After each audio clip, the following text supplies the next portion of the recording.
Is your standard PPD, your interview, the drug test, any type of physical that you may have to do.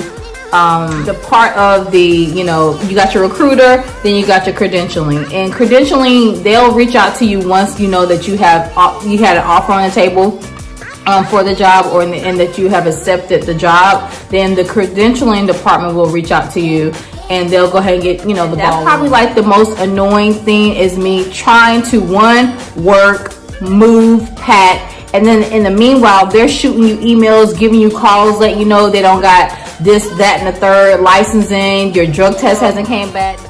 The next pet peeve of mine would have to be choosing a shift. Now, in your interview process, and even in the job that you are applying for, your shifts. But in the lab world,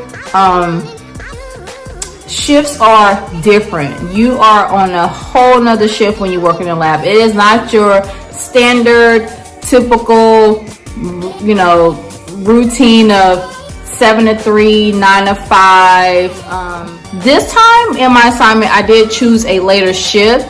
But the great thing about the histology world is there are plenty of shifts for you to choose from. And, but for my case, for things that's my pet peeve, I feel like there's not a lot of day shifts. And I am a person where I do not do good on third shift. Like, I am the worst, third shift person. I like to sleep. A lot of stress upon you, and you can just really focus on your area and learning your new position. The second assignment, if you feel like that you're going to be going to a new state and you feel comfortable looking on Craigslist, Roommate Finder, any type of places where you can rent a room, and you want to save more money in your housing stipend, because that money will go towards your paycheck. So that's the second option, is not taking the housing stipend and actually having that full package included in your paycheck. And then you can actually find your own place to live, and you can actually pay your rent or whatever you're paying. If you're renting a room, you can pay a fraction of that, from your pay, and not actually have the company pay for your housing. So if you guys are like me and you don't want that hassle of paying bills and actually fully enjoying the full travel lifestyle, definitely let your housing people take care of that. And another major key is letting them take care of that, is because the next time you're ready to go to your next assignment, and if you're going to use the same travel company, it just allows you to see what type of housing that your travel company actually will put you in. Do they put you somewhere that's not safe?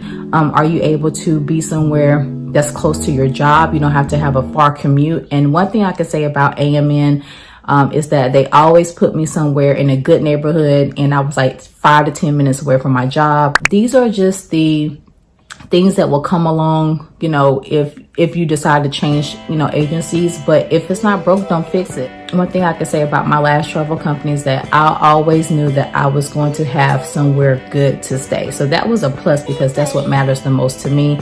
The base pay, like I said before, wasn't the best, but the per diem is what made up for the base pay, which is the tax-free money. Let's see, another tip is making sure that you actually extend your whole contract. Don't start a contract, and if you sign your name on that contract, make sure you finish that contract out, because that's your name on the line.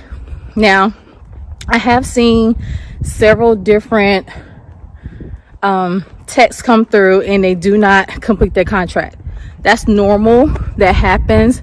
Maybe they just wasn't a great fit for, the assignment. Maybe they didn't truly like the assignment like that. But I highly suggest, whether you like it or not, you're only there for 13 weeks, and just get through it. Because yeah, you'll get another contract. Just say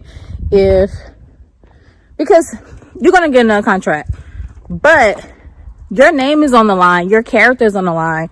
So wouldn't you want the company who you just got finished working with, the actual, facility, to be like, you know what?